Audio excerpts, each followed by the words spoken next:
Good morning again, folks. Welcome to Finance Administration. It's 10:30, August 12th. And to get us going this morning, we're going to start with some public comment. So if anybody would like to address the board, this is your chance to do it.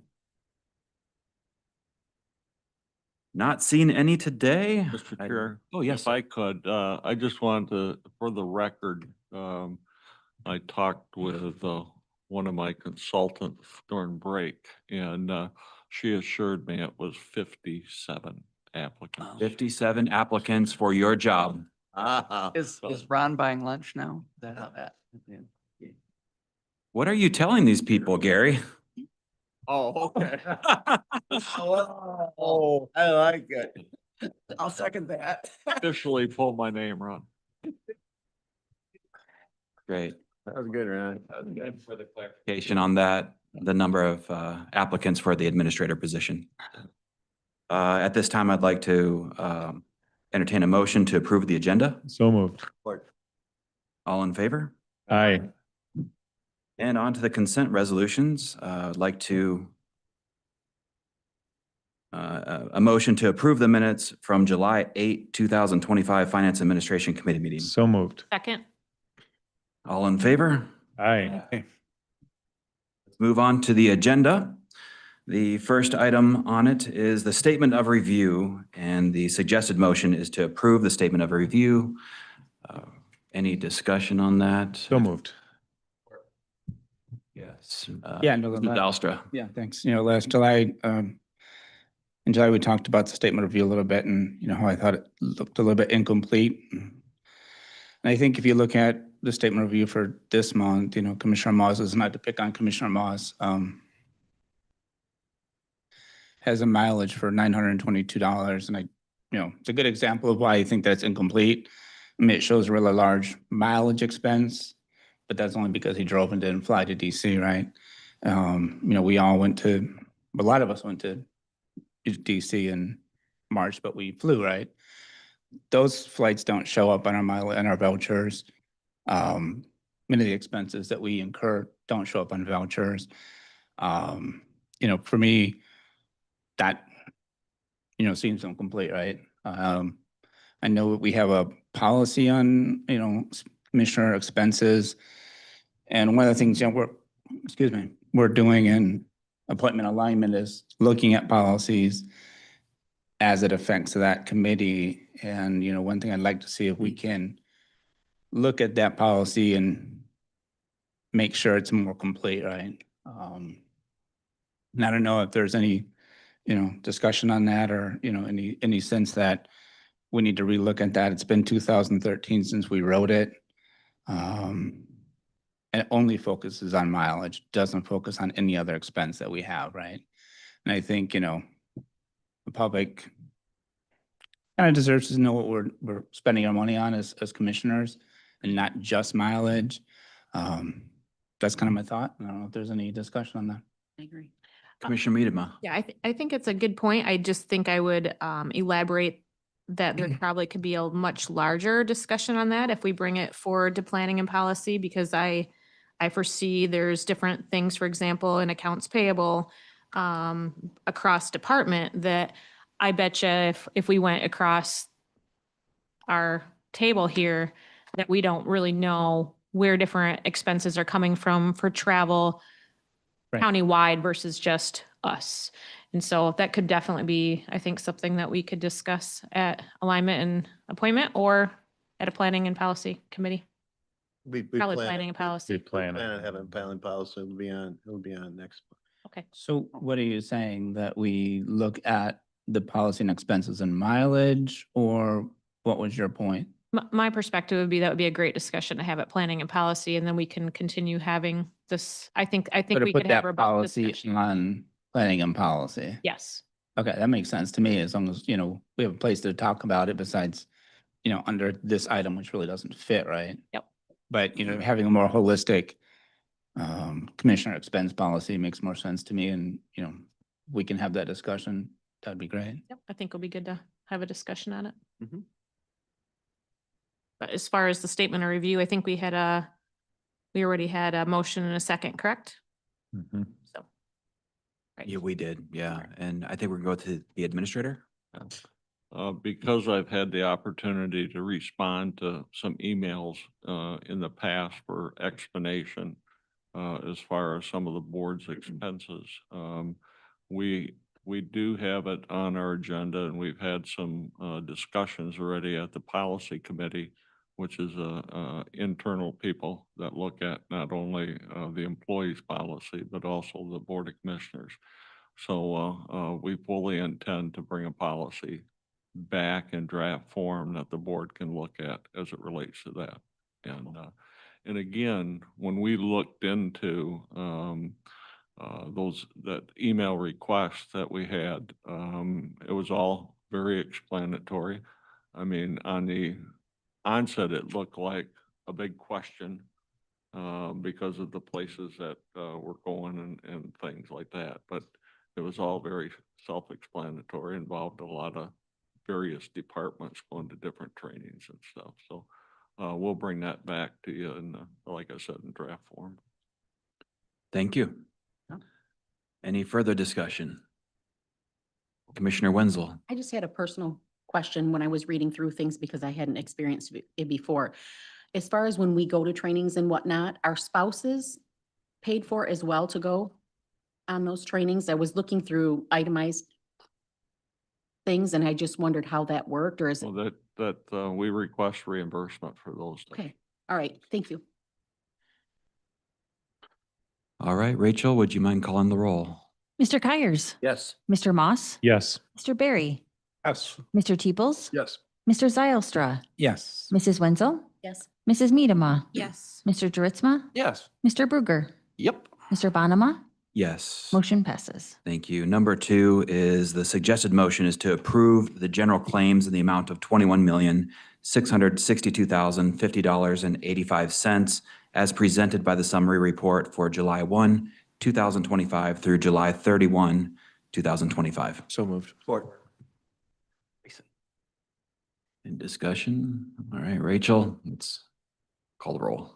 Mr. Barry, Yes. Mr. Bruger, Yes. Mr. Zylstra. Yes. Mr. Teeples, Yes. Mrs. Wenzel, Yes. Mrs. Medema, Yes. Mr. Moss, Yes. Mr. Dritzma, Yes. Mr. Kyers, Yes. Mr. Bonema, Yes. motion passes. All right, moving on to number 3, the food inspection reporting tool. The suggested motion is to approve and forward to the Board of Commissioners a 1-year contract with Flourish and Thrive Labs for an AI tool to streamline documentation of food safety inspections at a cost of $80,000. So moved. Support. All right, is Spencer here to talk to this? Good morning, Spencer. Thank you for being here. Yeah, just happy to answer any questions. I've come before you guys a few times. This is tied to the $200,000 health endowment grant.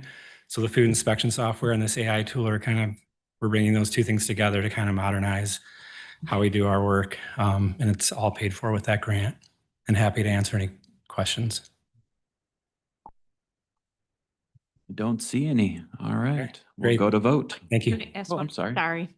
Medema. This is a new item, right? You Yes. haven't done this before. So do you have some tools in your toolbox that you plan on just evaluating the program and what you feel is through the different things you had mentioned in that last sentence, aims to enhance public health protection through better data tracking, improve service delivery, and more consistent regulatory enforcement? Do you feel like there are ways that you will be able to collect that data and to see if this was money worth spent for going forward after the year? Yeah, we'll be evaluating that as we go. That's always my goal, though, and that's why these opportunities to use grant money like this, if this was not grant funded, I would be more hesitant because there are some unknowns here, but I feel like this is a great opportunity to really try to modernize things with these grant funds Yes. and then evaluate it. And I'll come back and share what we learned later for sure. I appreciate you verbally stating too about the grant for those watching online. Yeah, Yep. for sure.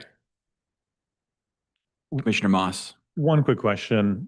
So I had noticed in the language in here that it's possible to host any data within an Ottawa County owned account in AWS. Do you know which direction you're going for where the data will be stored? I've been told through our IT department that their preference is that we don't store things on local servers and that their preference is toward the cloud. And so when we have been doing RFP processes, we've been grading things that way and prioritizing that. So That's great. One recommendation I would make is to follow up with IT and see if it'd be possible for this project to be done inside Ottawa County's cloud instead of inside the vendor's cloud. okay, yeah. I'm learning all these things as I go too. I'm not super techie that way, but yeah. Yeah, they offer it, they make it available. So it's a great option because then long-term it allows us to retain the data, even if something changes in the program or the software or anything like that. Okay, I'll look into that. Thank you. All right, I think we're ready to vote. Mr. Teeples, Yes. Mr. Juritzma, Yes. Mr. Bruger, Yes. Mrs. Medema, Yes. Mrs. Wenzel, Yes. Mr. Barry, Yes. Mr. Moss, Yes. Mr. Zylstra, Yes. Mr. Kyers, Yes. Mr. Bonema, Yes. motion passes. Number 4, the food services inspection software. The suggested motion is to approve and forward to the Board of Commissioners a 5-year contract with Hedgerow for restaurant inspection software at a total cost of $290,300. So moved. Support. Any questions on this one? Looks like we are ready to move forward with a vote. Mr. Kyers, Yes. Mr. Moss, Yes. Mrs. Medema, Mrs. Wenzel, Yes. Mr. Barry, Yes. Mr. Zylstra, Yes. Mr. Bruger, Absolutely. Mr. Teeples, Yes. Mr. Juritzma, Yes. Mr. Bonema, Yes. motion passes. All right, number 5, moving on to the Grand Haven Courthouse carpet installation. The suggested motion is to approve and forward to the Board of Commissioners the contract with Johnson Commercial Interiors for replacement carpeting at the Grand Haven Courthouse for a total cost of $73,492.17. So moved. Or It looks like we've got a little update on our carpet situation. We just did Holland a couple years ago, didn't we? This year we did. This year we did, Yep, okay. for the basement. Okay. Yep.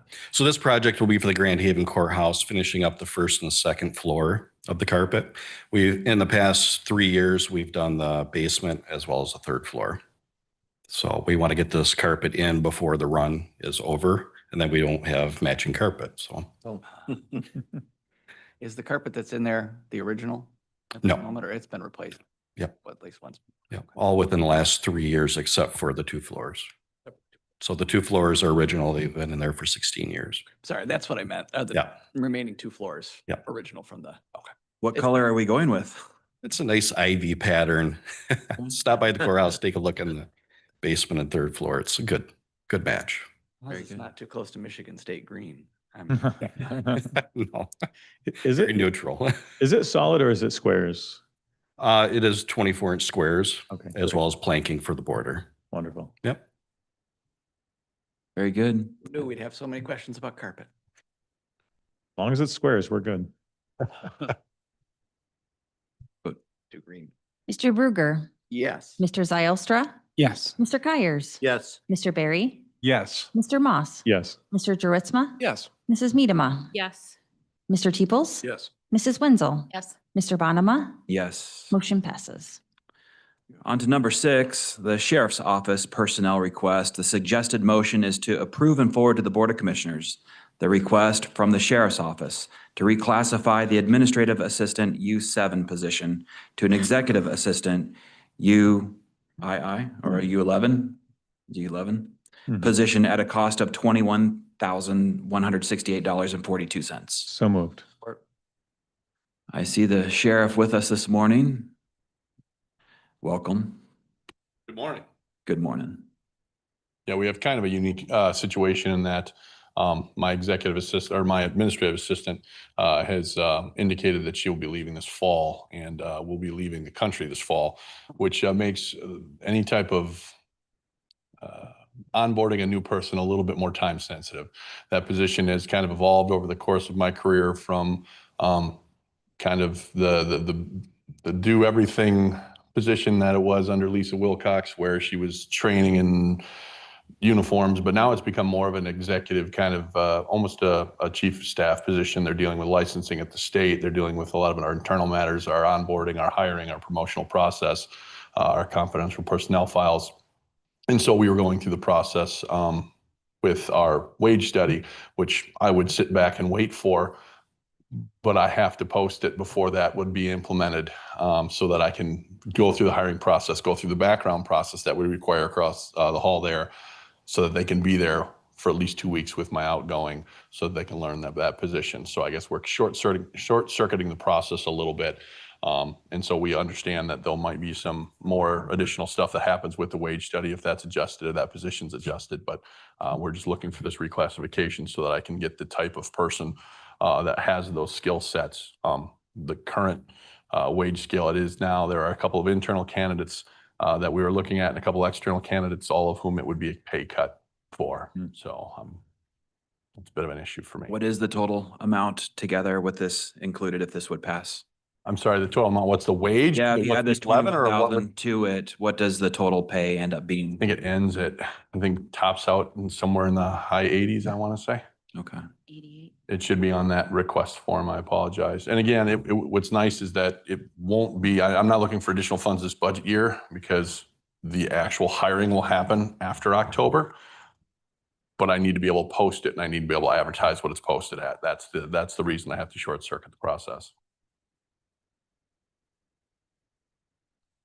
All right, it looks like we're ready to move forward with a vote. Mr. Zylstra. Yes. Mr. Bruker. Yes. Mr. Juritzma. Yes. Mr. Kyers. Yes. Mr. Barry. Yes. Mrs. Medema. Yes. Mr. Teeples. Yes. Mr. Moss. Yes. Mrs. Wenzel. Yes. Mr. Bonema. Yes. Motion passes. Thank you all. You, Sheriff. Number 7, Access Control Management Consulting. The suggested motion is to approve and forward to the Board of Commissioners the amendment to the contract for Access Control Management Consulting Services at a not to exceed cost of $125,000. So moved. Support. Would the administrator want to, are you back for this one? So this thing when I was asked to be here just to speak on it if you'd like me to. Ultimately, this is a change in our contract for the card readers that you're seeing in the access control, not only for card readers here, but also for our security stations and our courthouses. And so there's been some issues with different user interfaces at different courthouses based on when they were built and the vendor that was gone with. So if you're in our court security unit and you're in the Holland Courthouse, it's a different look than if you're at the Grand Haven Courthouse. And there's some integrations that we want, panic alarms going over to dispatch and things like that. So we're looking to restructure the contract. I know we had some vendor issues. And so what this will be is we'll do it incrementally. And I believe it was in chunks of 25,000 as the work gets done and as we continue on through the process so that we can have more of a standard by which we all operate under, and then that'll help us secure the buildings a little bit better for you. Are we replacing equipment that was just installed in the Family Justice Center? It's going to be my understanding, and I'd have to get into the details with Abby again, but I believe it's the same system. It's just going to be a different vendor will be reconfiguring it in a different way so it becomes a little bit more effective for us. There were some issues we had, and then some being told some things weren't possible when they were, stuff like that. So, Mr. Chair, also, because we've used different systems over the years, they aren't communicating with each other. So this will bring the facilities up to being able to work off the same system. In addition to that, the company has agreed to do this in kind of phases. So if they get to the $50,000 or $75,000 mark and, the task is completed, that's where it will end. And it's kind of a not to exceed type of amount. It's not new equipment. It's definitely programming. So we're not buying. It's services that we're purchasing. This company came in and did an audit, so they have a pretty good sense of what they're coming up against. Okay. Think we're ready to vote then? Thank you, Sheriff. Mr. Juritzma. Yes. Mr. Barry. Yes. Mrs. Medema. Yes. Mr. Moss. Yes. Mr. Zylstra. Yes. Mrs. Wenzel, Yes. Mr. Kyers, Yes. Mr. Teeples, Yes. Mr. Bruger, Yes. Mr. Bonema. Yes. Motion passes. Thank you. Number 8 on the agenda is the West Michigan Health Insurance Pool Trustee Resolution. The suggested motion is to approve and forward to the Board of Commissioners the request to adopt the resolution naming trustee and alternate trustee for the West Michigan Health Insurance Pool. So moved. Support. Seeing no questions, I think we can move forward on this in case somebody needs some clarity. No, I think we're ready to vote. Rachel? Mrs. Wenzel, Yes. Mr. Moss, Yes. Mr. Zylstra, Yes. Mr. Kyers, Yes. Mrs. Miedema, Yes. Mr. Druitzma, Yes. Mr. Bruger, Yes. Mr. Teeples, Yes. Mr. Barry, Yes. Mr. Bonema. Yes. Motion passes. Excellent. We're up to parking lot paving. Always like a good parking lot. The suggested motion is to approve and forward to the Board of Commissioners the contract for paving services at the Fillmore Complex, Grand Haven Courthouse, and James Street for a total of $1,096,040. So moved. Support. Well, going to Grand Haven a little bit, Josh, you- I'm, yeah. Yeah, I'm wondering if there's an update from maybe Gary or you guys with the conversation with the city of Grand Haven as far as them utilizing that westernmost little, whatever, carve-out parking lot that's there. And I would rather them pay for this. Sorry, city of Grand Haven, than us. Well, I don't suspect they're gonna pay for the whole project. Right, yeah, no, that's right, And, yeah. but we have, and I shared with the board in the past, we've been in, conversations with the city manager, over their, hotel project downtown. They were short spaces, so, the city wanted to talk to us about those, that parking lot that's carved out on the one end. It's got 69 spaces in it. So, this past week, the city council approved a memorandum of understanding. The mayor signed it. Chairman Teeples signed it on behalf of the county. So that allows us to go into more detailed discussions with them to actually formulate a lease for that, that part of the parking lot. So, and again, you know, the city has indicated that they'd like to talk about some futuristic type stuff down the road. So we'll see where that goes. But until such time, these parking lots have to be maintained. And the one in Grand Haven is getting to be kind of a sorry sight. There's some trees that have to be removed. There's pavers that got to be, you know, fixed up. And so again, this will be a much needed project as well as the other ones on the list as well. Good. I just, yeah, thank you. Anytime we can reduce our costs for the county. Yeah. And if we've got a way to share it, especially if we're not using it. Yeah, so that's. Y- thank Yeah, I'd agree with Josh on that. And once we get that far along and look at a lease and find some agreement on the number, agree, we just double it. you. Double it. Hey, now, wait a minute. I gotta separate still. It was Josh's idea. Yeah. As far as the improvements to the Fillmore complex, I understand that through the construction of the Family Justice Center, we had some damage to the lower parking area here in front of the clerk and treasurer's wing. Is any of the repair happening up here in any of the other parts of the complex? No, it's not. It's just the lower section of C Wing. So the entryway coming behind the Family Justice Center up to the top of the mound out here. So where that orange cone is sitting in a giant pothole, or is that? Yes, Yeah, that does include that. Yes, Okay. we had failure in that asphalt before we were building out there, so. Failure is a generous word. That, Yes.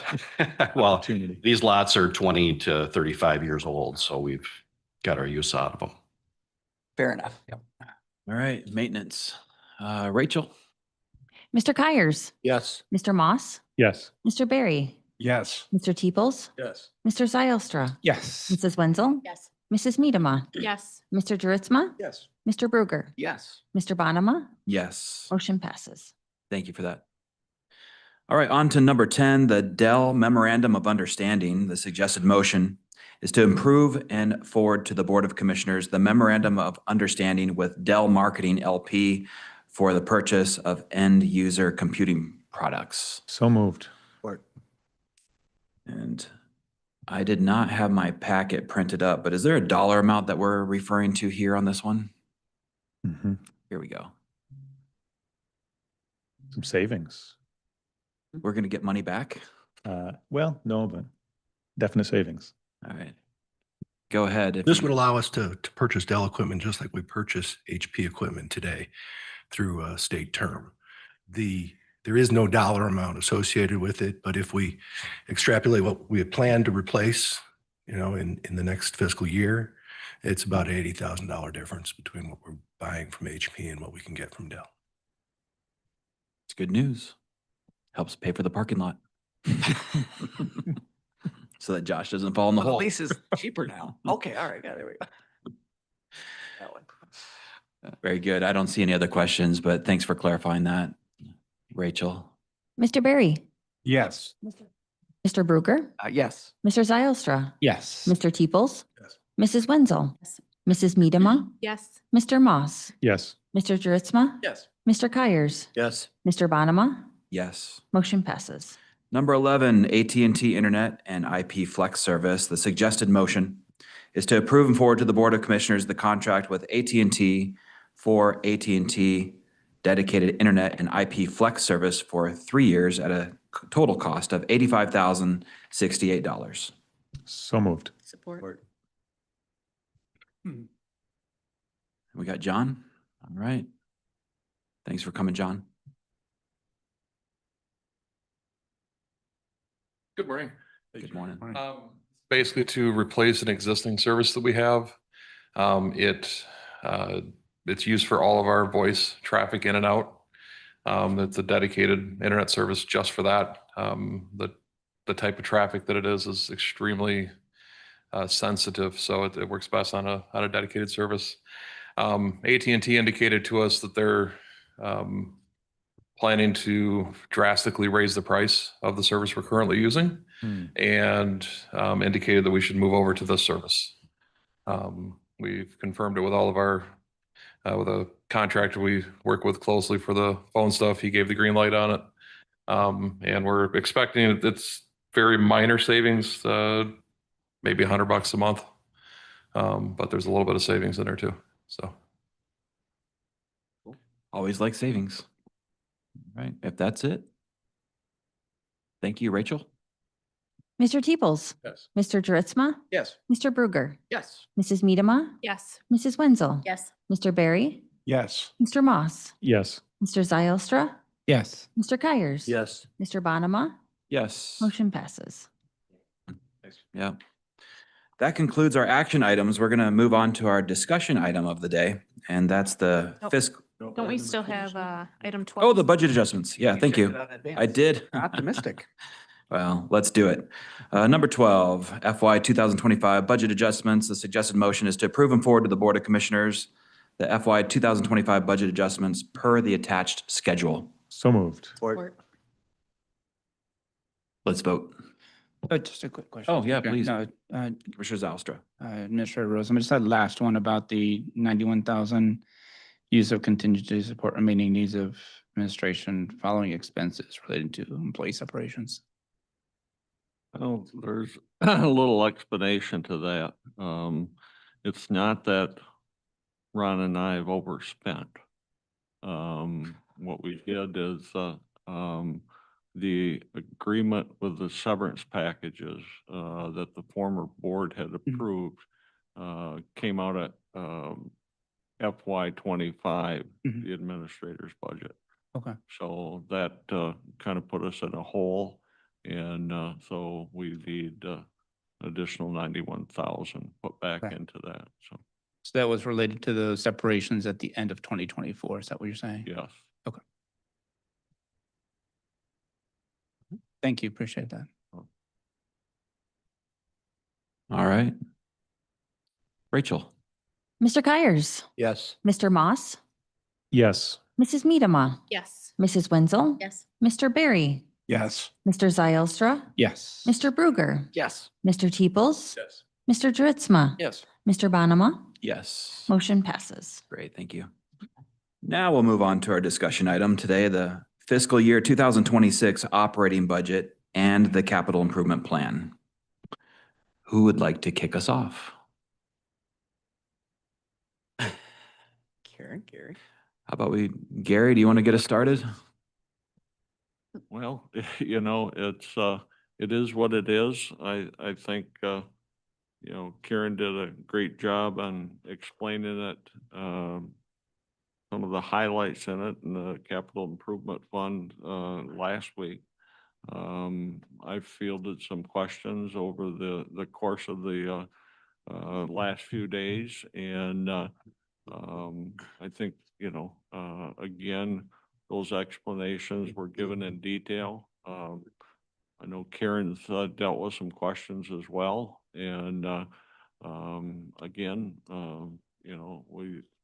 we're open to any type of discussion the board wants to have.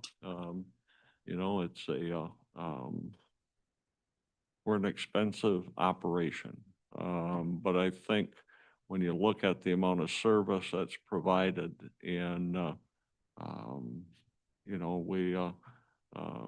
the department heads, understand that they have to have an explanation for some of the things they do. And I think I was very, pleased with the discussions that electeds and department heads had. And so other than that, I know there's a lot of detail. I guess I don't know where the board would like. Well, and Sheriff DeBoer, I think a lot of questions were asked of him and he offered to provide us with a white paper and he did. Yeah. And we've had days to review that. Yeah.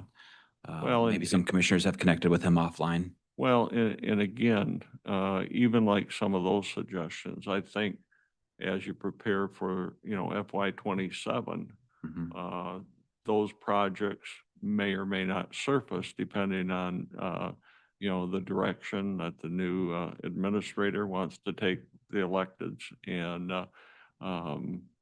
yeah, and I think some numbers have to be quantified, as it relates to mental health in the county jail. The facility in itself creates some mental health issues. When you lock me up in a 6x8 room, I'd get a little stressed. I mean, the facility in itself creates a tremendous amount of anxiety in somebody that may not do harm to themselves on a routine basis. When all of a sudden they think their world is collapsing, they're pretty vulnerable. So again, I think not only does the sheriff look at his operation, he looks at how best he can provide for that segment of the community that comes through the back door. Mhm. Commissioner Miedema. And thank you to Karen and Gary and Ron and the department heads for a lot of work that's been happening for months on this. It's very obvious that you guys have put a lot of time and lots of communication into what you presented to the board. One current question I still have is, I'm wondering if you could share a little bit about conversations that maybe have taken place up to this point as it regards to funding the stormwater field specialist. At this point in time, it is suggested that the Monsanto assigned fund balance will be used, about a 4.1 million. I might have my numbers off just a little bit, a little over 4 million that's currently in that fund balance, and to be using that until that fund is no longer there and then reverting to the general fund. And I'm wondering if maybe you can just share some dialogue that took place. Were there other thoughts around the Monsanto funds? Were there anyone else that had ideas for that fund balance that came forward to you? I would just love to hear any dialogue that maybe brought us up to this spot in time. Well, I'll let Karen, supply you with the details of that. I know when Joe Bush approached us, he I mean, one of the things, you know, fiscal always does is ask, the question is, if we weren't going to fund this at the general fund level, is there any other resources available to your organization to help fund these positions?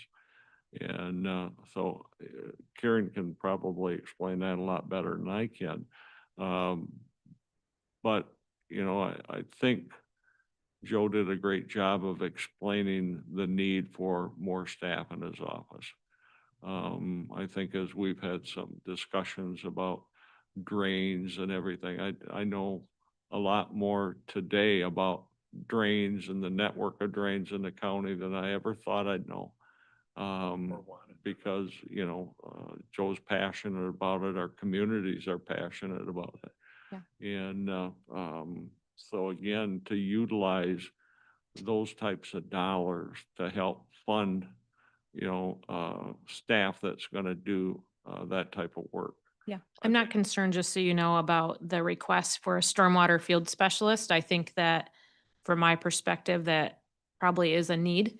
But when I look at the rest of the personnel requests, most of them are coming from either grants or from the general fund.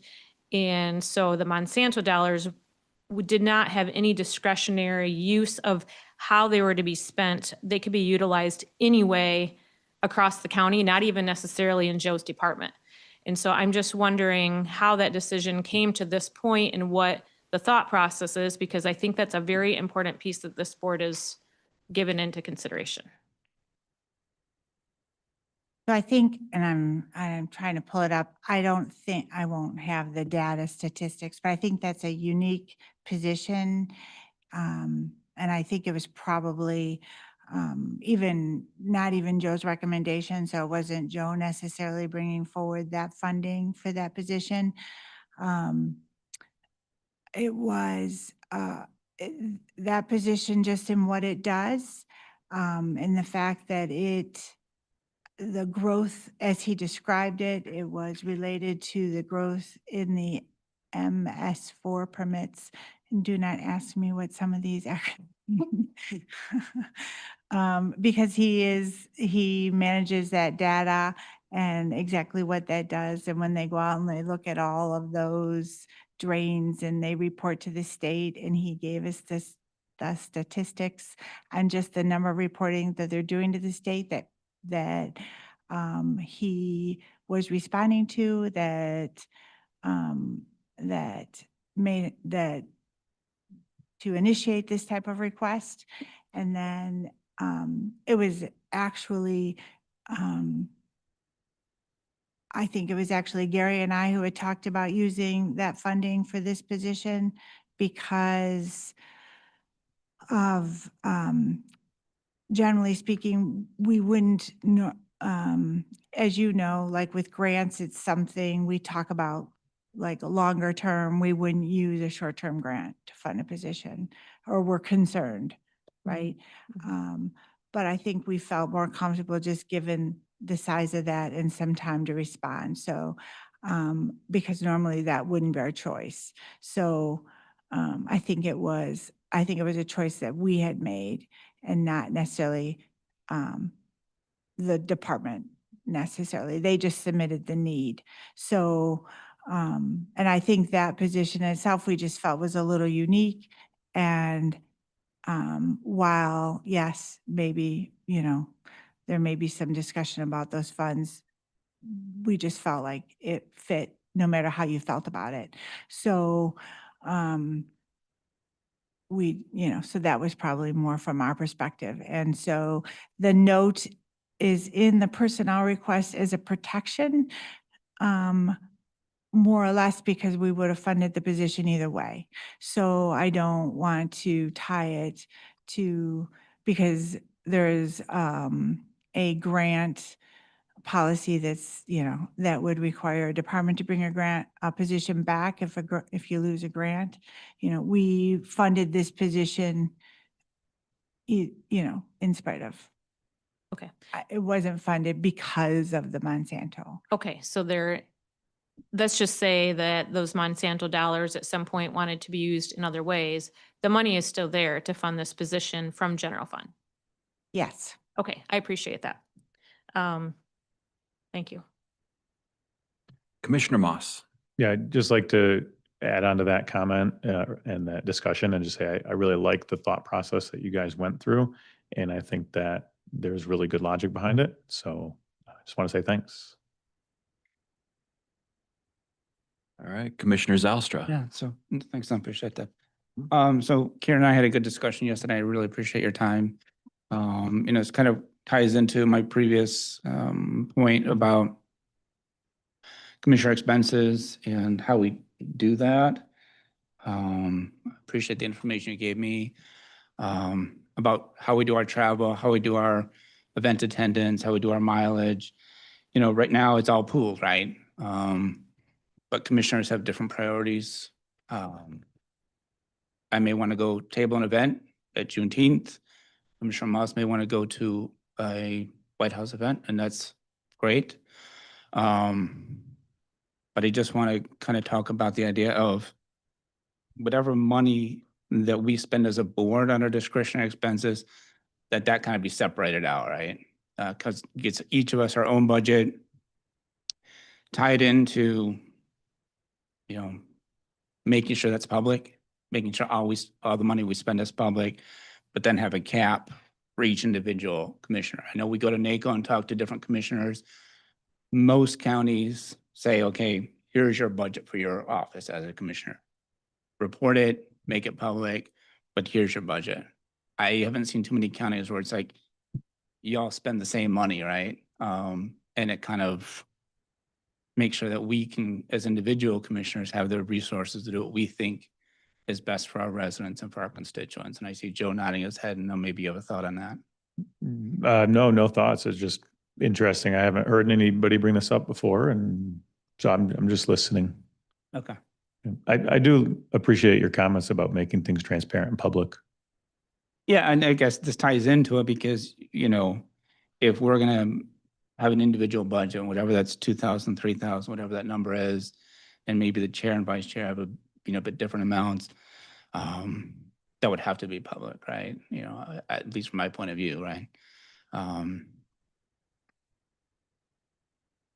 I guess my comment is just that we've done a lot of work over the last, you know, few years to try to increase transparency in budgeting and things like that. And so, you know, anything along those lines is, I think, great. And I don't know, Karen, if you had any specific reasons, maybe we've done that in the past and it didn't work out. I know that would be a little bit more work on your end, but you could also consolidate accounts in a sense, and then just, you know, have 11 sub-accounts. Each individual commissioner's expenses hits their sub-account. But I know for me, that would give me kind of peace of mind to know that, hey, if I want to do this, then I can submit that without, you know, affecting the pool, right? Could I jump in? Please. Sounds like great discussion for that policy committee that you were talking about, and then bringing it to planning, the details at least. Yeah, I think there has to be some discussion on that. I guess I'm still a proponent of, and I know you guys are a little unique, but, you know, department heads and electeds have trainings and conferences. I mean, and it's typically for their whole organization. And I mean, the transparency is there if it's the sheriff's budget. And we want to know what Lou Hunt spent on training and conferences, we can find that out. But to individually create a budget for each commissioner, I don't know if we're gaining that much by doing that. How do you mean? We're not gaining. I mean, for me, the gain is pretty obvious, is that we each have individual, you know, responsibility over our individual budgets to spend as we think best for our constituents, right? I think that's a big gain. And I understand there's more work maybe an administration or fiscal side to make sure that it happens, but we can also consolidate, 3 or 4 different line items, bring them into one commissioner discretionary expenses, 11 different subs from that. That seems to be a big gain for me. I guess I'm a little confused by it too. If every commissioner had $2,000 or $3,000, Mhm. I guess what are you envisioning that they would reimburse out of that mileage? I'm Well, assuming. mileage, At that events, point, conferences. Commissioner Miedema lives significantly further than Commissioner Kyers does from here. Right. And so right now it's, you mark down, I guess, what you need. And as long as people are acting in good faith, Sure. there's. I mean, I live as there's not equal issue. distance as Commissioner Miedema, so, Sure. that would hit my account pretty quickly as well, so. Right. But then at that point, if Commissioner Kyers has the same amount of money, what would he spend it on? I mean, you said it's discretionary to spend on your constituents as you see fit. I guess I'm just confused. But what? What else you would spend it on? So right besides now, how that affects as your commissioners, we go to constituents? events, right? We go to MAC, we go to NACO. I tend to table a lot at events, right? And that's not a big dollar amount. It's $100, $150. But I've been paying that personally. I have no problem doing that. But at the same time, if someone says, I want to go to MAC and spend 3 days, and I say, well, I don't want to, I'd prefer to do this, right? I'd prefer to send a mailer to my constituents. I think we should have the freedom to do that, right? Send Does that a answer your mailer. question? I'm just saying, for example, right? But do you see, I get. am I answering the question? I'm not sure if I'm answering your question. No, that's helpful. I was just trying to You know. understand what your vision for that was, like an Mhm. office budget, essentially. Right. I mean, in a sense, we're not looking over each other's shoulder, right? Because you have your own resources and each individual commissioner has their own resources, right? Sure. And I understand that there are commissioners who may live farther and there are commissioners who may be involved in more. And that's why maybe giving the chair and vice chair, additional allowance makes sense. But at the end of the day, for me as a commissioner, you would say, okay, I have more freedom to do what I want without, the worry that I'm affecting the pool, right? Yeah, I think I'd have. I mean, like, I go to a lot of events, right? Now you ask, Precedent. ask Stephanie to, set up a ticket for me. But I don't know if anybody else does, and I don't want to have the worry that I'm affecting the balance of the pool by me going to, so there's an ODC here event, right, for 150. I would like to know that that's, coming out of my resources and not affecting your resources, for example. That make sense? Yeah. Okay.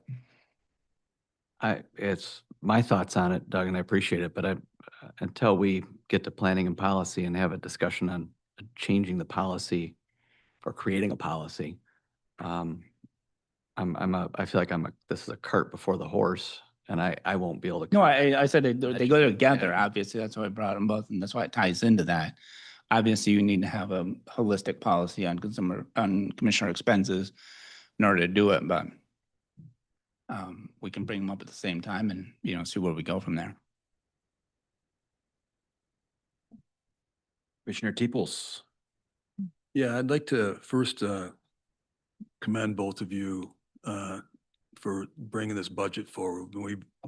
We had a lot of discussion about this at the last board meeting, and a lot of the commissioners asked a lot of great questions the last 2 weeks or last week offline, and you guys have been great. But Garrett, particularly you, I mean, to walk this department through a budget that was new to you, and how you managed the personalities and the needs the way you have is incredible. And when we get the new, from my perspective, it's incredible.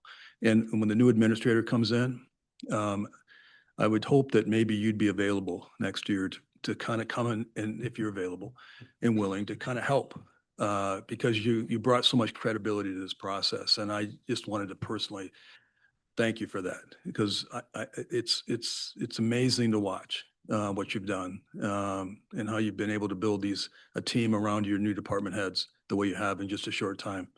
So that's all I wanted to say on that. I guess I would only consider that based on Karen. And so again, I've learned a lot through the process. Like I said last week, I can spend all kinds of money, and I have over the years, but, you know, sitting there and understanding our financial tools and, you know, how the county works is pretty incredible. And it's done by a bunch of people that sit in fiscal and look at a screen with numbers on it all day. You know, and, you know, they all have their own individual talents that, you know, that helps put all this stuff together. So, Well, again, thank you. Well, I've got one question, maybe for Karen or Gary, as on the timing, the schedule that's in the packet going forward. So the board meeting is in 2 weeks. What do you see happening at that board meeting with regard to the budget approval process? And then September 2nd, it's the public hearing. Are we bringing this back then to the board in September again? What's the sequence that we need to go through here to get this approved?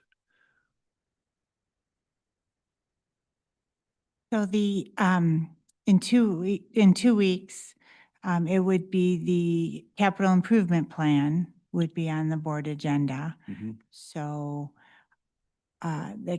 once that capital improvement plan is established, so any outstanding questions should be addressed at that meeting, or the first year of the capital improvement plan, the fiscal year 26 is built in to the 26 budget. So all of those projects are funded in 2026. At the same time, the Insurance Authority Board, who is granting some of the funding, is meeting to appropriate their budget. And as long as they approve their budget, and those projects would be funded because they're in a sense granting funds to the county for some of those projects. So those things moving forward, then the budget calendar really asked to the 19th to be kind of a stop date for a posting of a public hearing notice. The public hearing notice, there's a requirement to make the budget available to the public. So we have to have a date in time when this is the budget that we're making available to the public. So we're saying by the 19th, that would be the budget that we put in the ad, that we put in the clerk's office, that we put online. This is the budget that will be available to the public. So that gives us time to, if there were changes, to pull all that together, to formulate what goes into the newspaper, to give it to the clerk, and to make that advertisement available so that all of that information is available to the public, and that advertisement goes out, and then September 2nd would be the public hearing on the budget. And then once that public hearing and you hear what the public has to offer up on the budget, if they have any concerns, thoughts, they share their particular thoughts, then the next steps would be to for the board to maybe take consideration of those particular comments, and then take additional action, or so then there's a finance committee meeting, and that finance committee meeting, we would bring back the actual resolution, and the resolution would be the resolution and the Appropriations Act. And the Appropriation Act would be formalizing the budget. And so that would be as we agreed to, and but if there were changes at any time, the board can, at any time the board can request changes to anywhere along the way here. Even after the public hearing, there can still be changes. So it's just you've taken input from the public at that point. So but we just keep moving along, and unless you've asked us to make a change. We just keep moving along with the numbers that we have. So so that would go to finance, the resolution and the Appropriations Act. And that would say to request to approve and forward to the board. And then that would go to the board, this board meeting in September, which would, hopefully be adopted and become the budget that would start on October 1. Very good. Then the schedule in the packet's correct then, sounds like. So, Commissioner Miedema. Just two things. I believe our public hearing is in the morning this year, correct? Karen, we set it for 9 For 9. a.m. For Okay. 9. I was gone right after we had that vote last time.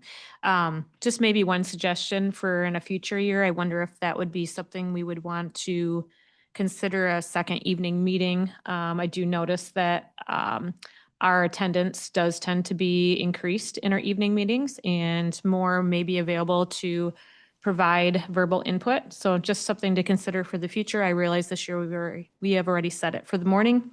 And then one other thing I just want to provide opportunity for is that Jennifer Brzezowski's been patiently waiting since our last meeting. And so I would love to invite her to come up and to be able to share anything that she would like to as it relates to Community Action Agency. Yeah, That's okay with you, Jacob? it is. I've saved you on my agenda. Thank you. Yeah, and specifically, I think one of the questions that I heard a lot is how has the Community Action Agency been impacted by grant reductions and what does your budget look like? That's a good question. There are a lot of unknowns. I wish I could give you like a specific dollar amount. We won't know a lot until closer to October 1st. What I can tell you is that our indirect costs or the costs for overhead, money going back to the county, has increased significantly.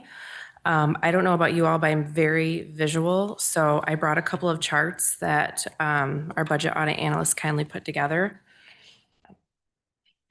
Thank you. So I'll give it some time for it to make its way around, but over the last about 5 years, our overhead or indirect costs have risen. These don't show the numbers as clearly, but we're close to the $300,000 mark for overhead. So what's getting paid back to the county, and that will include just administration, so HR, fiscal, IT, those pieces. I'm sorry, IT might be out of that. HR and fiscal would be in that portion of it. There's also IT costs, costs for phones, and costs for rent. And I think insurance is included in that as well. So that dollar amount, like I said, what's projected for FY26 is just under 300,000. I believe it's about 280 something. So we historically have not, to my knowledge, we have not asked for any general fund contributions whatsoever.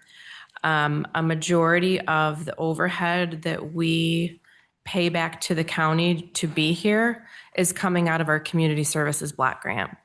And since those charts are making their way around, I think the one that's most telling to me is the one that's titled the indirect costs versus the CSBG budget. And those lines are going to meet at some point. So the dollar amount that we receive in CSBG stays pretty stagnant. It's based on population, but then also poverty level in Ottawa County. And that number has been around $377,000, give or take. Then you see the line below it in blue, our indirect costs have risen significantly. I would say, like I see the trend going upward, like it looks like FY23 is where it starts to go upward. I mean, bottom line, it's expensive to be a department in the county. There are great services as part of the county. And at the same time, we don't have a lot of grants that can support that. One that's the most flexible is CSBG. So at some point, these lines are going to meet, and we're kind of at a crossroads as to what do we do. It's not convenient to be our own entity necessarily. There are a lot of perks to being part of the county. And again, on the flip side, there are a lot of costs. So our ask is really to help cover the overhead. It's to help support us with rent, IT, and those pieces. Because as a department of 8, I would say $300,000, that's a lot of money. But I'm also not saying that it's worth it, right? We're getting great services for that dollar amount.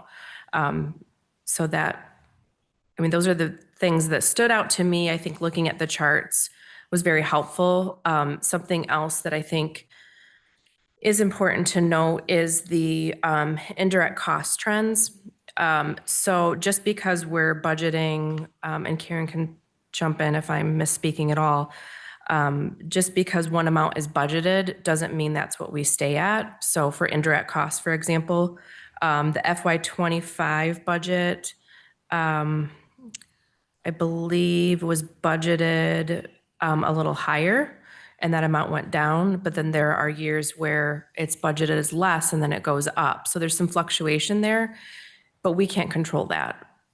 The other things that we can't control are, and it's going to kind of sound strange, but salary. On the chart that's labeled CAA Department Major Trends, you will obviously see some spikes. We received more grant dollars, which meant we had to do triple the amount of services, but we only hired 2 staff. So we kept it very slim intentionally. We try to cut costs wherever we can.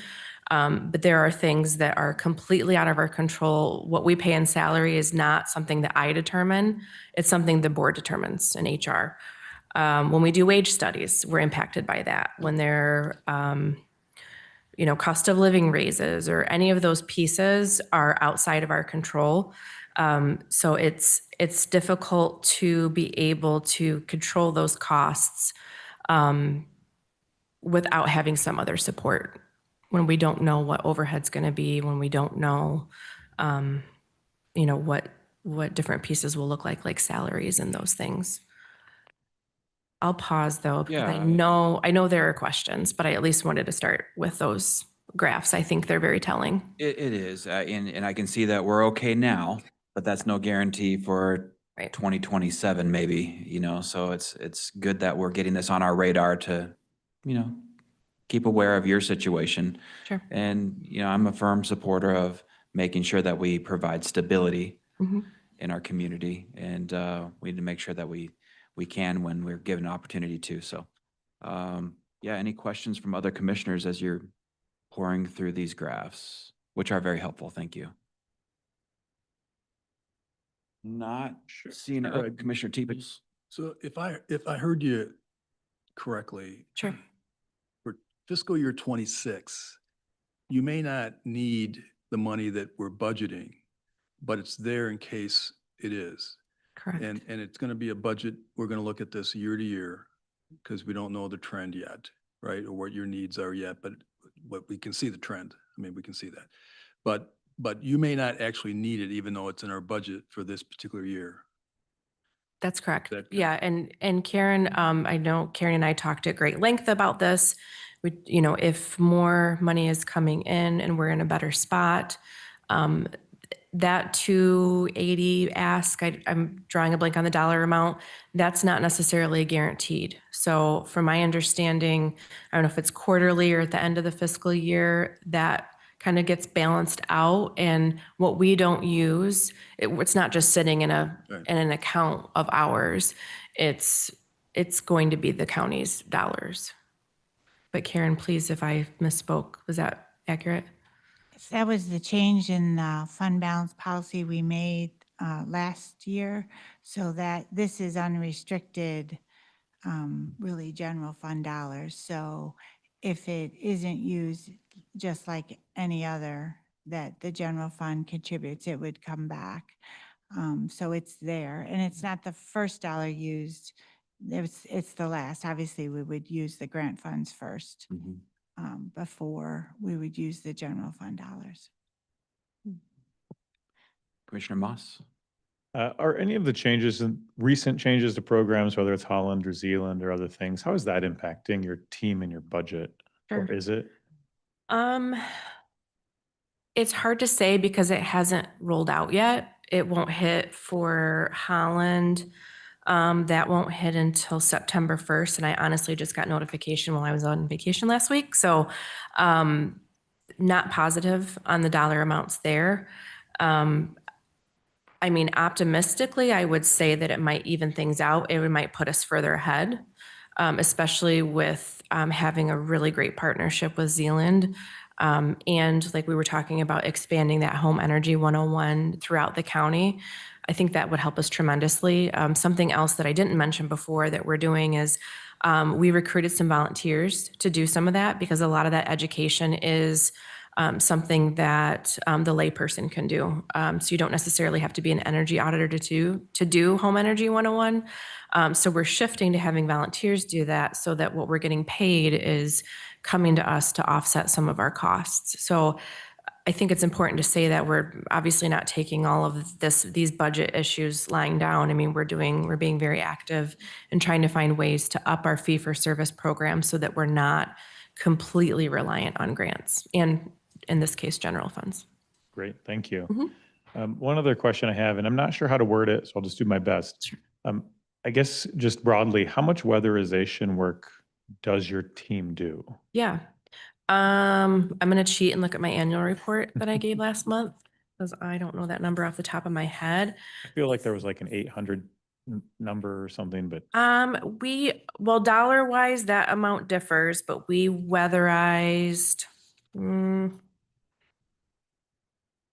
see. I think we were in the 40s for number of houses, which I know doesn't sound like a lot, but there's always, there are also like 20 some projects happening at once. So it's hard to catch that number in the right time frame. 46 homes weatherized. And in addition to those homes weatherized, there were also repairs happening in the homes on top of that.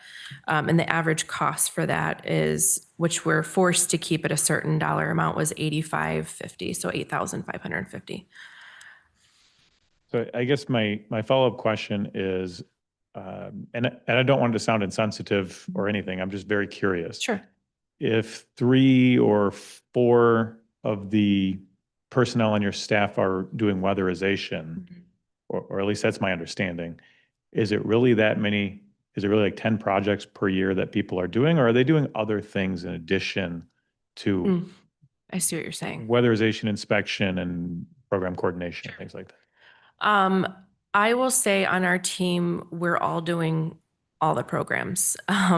So a lot goes into weatherization specifically. There's an intake process. So they thoroughly comb through income to make sure that they're income eligible.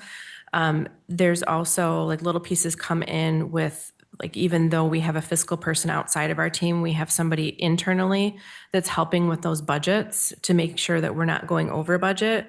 We have the program coordinator, the 2 inspectors, but really everybody on the team has their hand in it. We don't have reception in our office, so our team is rotating who's taking phone calls. So somebody that's on phones might be doing a food program, but they're taking a call about weatherization and they're verifying income. So I would say we all have hands in that program. And then specifically to our energy auditors, they're doing energy audits, which we would invite anybody to come out and see. There's a video on the works. So we have 2 of those inspectors, in addition to doing energy audits, which take almost a full business day to do. They're also doing housing quality standards inspections. They've helped with food programs, and then they also do the Home Energy 101. So they're doing a lot more than I would say that maybe some other community action agencies expect because they might have a larger staff. So they're doing a lot. Thanks. Commissioner Miedema. I just want to first of all say, I hope you already know from this board's perspective, but I appreciate the meaningful work that you're doing Thanks. I on appreciate behalf of the community. It is meaningful. And so the lives that you are touching, and I think there are some of the questions I think that you covered last month. Is it correct that now that food program is no longer? one of Here? them. Yep, so the senior the food senior. program, yeah, with the food boxes. I know I talked at length about that. It was very cumbersome to oversee. It was really a lot of physical hands involved in that process. And again, with a team of 8, when you have somebody on an energy audit, somebody taking phone calls, somebody managing the day-to-day, it was just very difficult. And what we were getting, when you take away all the contractual work that we had to run that program, we had maybe $5,000 at the highest to pay the team for a year of work. But we still do have the emergency food assistance program. So we are still serving those clients, which there is a lot of overlap with our senior population for that program. And then your valued piece of understanding the question that I brought up last week was the consideration of studying it a little bit through like Paul Sack's department. And so have you had an opportunity, your agency had an opportunity to work with them in the past? And is it something that you feel like would be beneficial from your perspective? I would like to hear your input. Yeah. We actually have worked with them before. There are a lot of things that we have to do being part of a community action agency. One of those is a strategic plan every 5 years. So we last completed that, I think it was in 22 or 23. So we worked very closely with his department to come up with our, what the impact is and what our goals are going to be for the future 5 years. So that was really helpful. I'm not opposed to working with the office again.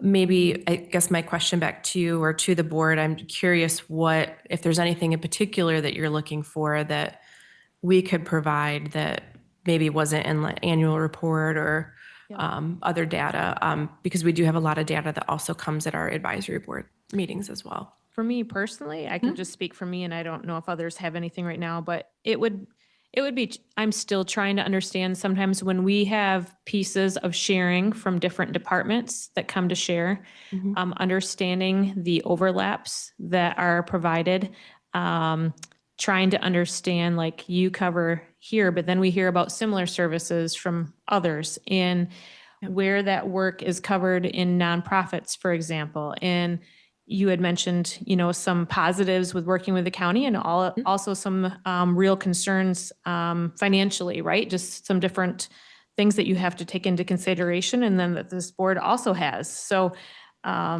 just, I guess, trying to better understand the services that we provide here through OCA, and then also through other avenues in the county, how we're working together. If there's ever better partnerships, I think you already have developed some great partnerships with individuals, but trying to help us understand if there are gaps and also if there's any overlaps. Yeah, that's a really good question. I appreciate that because I think collaboration is important, and there's always a question about, well, if they're doing it, why are you doing it as well? So something else that's required as part of a community action agency is a community needs assessment. Because we're so small and the budget doesn't allow for us to purchase or to be able to contract with somebody, we work closely with United Way with their community assessment. And something that we look really closely at is the data from Call 211. So what we look at in Call 211 is what are people calling for, and then what needs aren't being met. So even though we have Salvation Army in Grand Haven and Holland and other wonderful nonprofits here that are doing utility assistance, for example, that still shows up as one of the unmet needs. So we don't do utility assistance just because. We do that very specifically because it is always showing up as one of the top most unmet needs. So every year when we do our community action plan for the state, we have to tell them, well, why are you doing the programs that you're doing? It shouldn't just be because you're getting funding to do so. We have to tell a story about why we're doing it, and that is coming from data. So again, utility assistance is almost always up there. Housing, because we're not doing actual housing search, because there are other entities that do that, we really tap into housing sustainability. How can we keep these homes from turning over and becoming condemned, or, keep, if utility bills are just sky high and people can't afford them, how can we come in and remediate some of those things? So the programs that we run are because there are still unmet needs, even with all the other programs that are happening in the county. Did that help? That helped Okay. a lot. Okay, So great. yep, if I have Yeah. other questions, I know how to find you. So Okay. thank you. Perfect. We, Commissioner, Sorry, I know, Jacob, you're ready to be done there, but it's almost lunch, Josh. I know. Well, I got another meeting after this, so all the incentive to finish up. I'm looking at the graphs. Sure. And Karen, did you help out with these, or was this your team, Jennifer? This was our budget audit analyst that works directly with our department. Her name is Emma, and she's wonderful. Okay. Oh, okay. Yeah, good work. These are very helpful. So thank you, Emma, wherever you are. One thing I'm just doing if I compare on this graph here, where you have Sure. the indirect cost trends, each year you guys have been budgeting a amount X, and every year consistently since 2021, you've come in under budget by between 12 and 20%, 21%. So you're managing what you're budgeted very well. On this, which brings me to this chart, the indirect costs for CG, whatever it is. The first 1, 2, 3, 4 points there, Sure. up to fiscal year 2024 are your actual costs. The fiscal year 2025 is the budget. And if you guys, and as of year to date right now for that budget, you guys are 36% under. So that number, if we were to put from this chart here, which is 140,000 spent year to date, that number, that bullet there is actually down here, significantly lower. Oh, as of right now. As of right now. So I when it says year to date, or is it year to date? Is it through? August. I guess where I'm going is you're not trending as badly as this graph makes it look. Oh, I I think see you're what you're in better shape than you actually think you are. You're budgeting more than you always need. And you've made a prediction based on this graph. I can see the trending, and you did exactly what I would do based on the trend. Sure. But year to date, the actual number is significantly lower than what is showing here. And it depends on what that final number comes in at. Right. You may not be trending as high as you think you are. Right. I guess I'm just saying, you don't Yeah, panic yet. And I think I wish I had the actual numbers and not just the chart in front of me, because and Karen, I may have to lean on you. The actuals, my understanding is sometimes the actuals end up higher. I'm wondering if maybe the titles, Are you affected by flipped. fourth quarter spending? Do you have? They might be, now that I'm looking at this closer, because I believe that what we were budgeting for FY '25 was in the 140s, but what it actually is right now is projected to be like 225. So I think it's actually flipped. Okay. Yeah, so that, I apologize for that. I should have caught that. I wasn't looking at that chart as closely.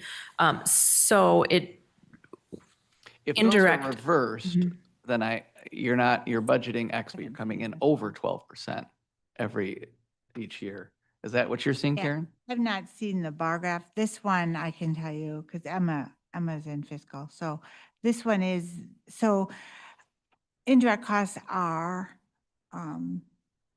they do work a little,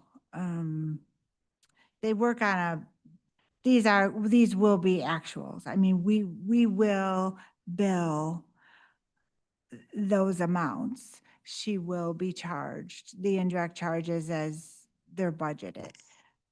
DAA will. And probably more is from the trend of the chart, from maybe. The, I could be the wrong. thing about it is they're built on the 2024 actual Mhm. audit. Mhm. And this is the strange one because when 2026 ends, we will do it again based on the 2026 audit.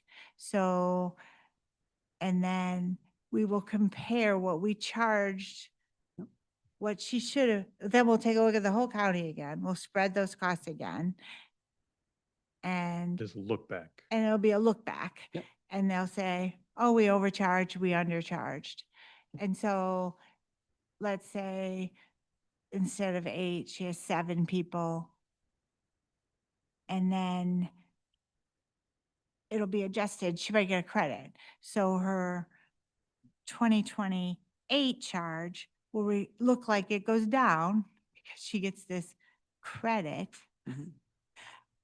Because you do true up, it's just 2 years later. Which And is- at the same time, all your costs are going up. So it just, she will be charged this, but just, so what you're seeing here in 2024, just think about that for a minute. We budgeted a 2% increase. That was the year, we had the 6% COLA. Mhm. So what you had was the opposite. We were planning on 2%. And so what happened to departments was just the opposite, is 2% COLA was replaced when we finished 24 and we looked at 24 audit, which became 26. We were looking at 2%, and then costs were increased for all of those support departments because we had a 6% COLA. So what you saw was a much greater increase in what was spread. So what you see across the board is those costs have gone up. So that's what you're kind of seeing, this big, Which, and that makes sense to me, Karen, it does, if the titles under this graph are incorrect. now that one, I'm not sure that one Yes. I've seen. I'm Because sorry. if this is correct, Are those back? I I- think they're you think switched. they're I think they're flipped? flopped. Yeah. if they're flip-flopped. flipped, then Yeah. everything Karen said makes sense. If they're Right. not If flipped, not, then something isn't. then Sure. yeah. So I have the actual numbers, so I can get that to all of you. I have to take all that back. If they're flipped, you may actually be in as much trouble as you think you're in. That changes we my go. question It's earlier one. too. Yeah. Changed my analysis, my question earlier, so. All right. All right. Good discussion, Commissioner Moss. Totally different topic. Just a thank you to Gary and Karen and Lisa and others who had gotten information back on some of my questions, and really appreciate the details. And I'm still working on a couple follow-ups and stuff, but I really appreciate it. So Gary says I'm done. So I'm done for now. Thanks. Appreciative of the quick response that we get out of administration, and Yes. very thankful for that. Yes. Moving on, we are at our committee reports section, and our treasurer unfortunately is unable to be here today. However, she is doing important work in Detroit. She is representing us for the Michigan Association of County Treasurers 2025 Summer Conference. And she did provide her report to us in writing. And if you haven't grabbed it yet, it's on the table right behind the administrator over here. So feel free to grab that. But she's not with us. So I would tell administration, I don't think any of us would be opposed to the chief deputy treasurer giving the report in her absence in the future. Should this ever happen again, it's not been an issue at all with Cheryl, but always happy to have the next man up, so to speak, come and present. So any discussion or questions on that report before we move on to our second chance for public comment? It's pretty simple. We have most of our percentages are there. Our portfolio consists the least amount of muni bonds at 6% and the most amount in treasuries at 26%. Everything looks to be in line, so I don't think there's anything too exciting there. But would you like that? No, I'm just gonna hold it up so the people at We home- did receive the report. Yeah. There you go. All right. This takes us to our second chance for public comment.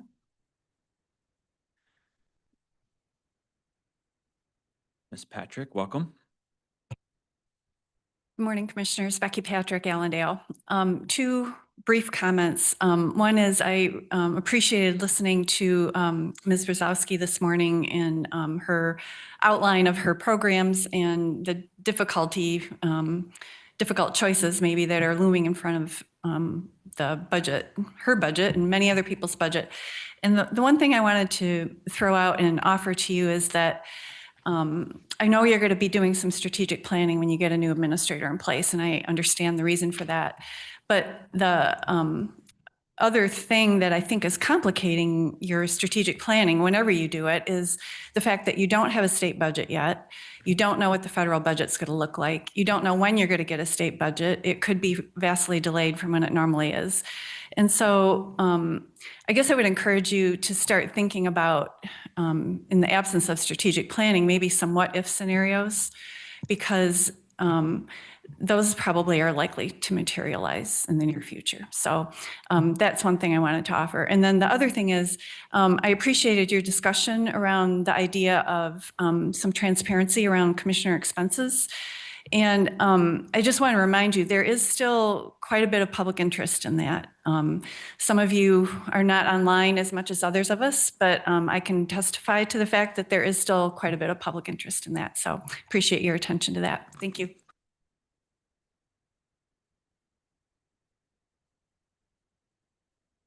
Welcome.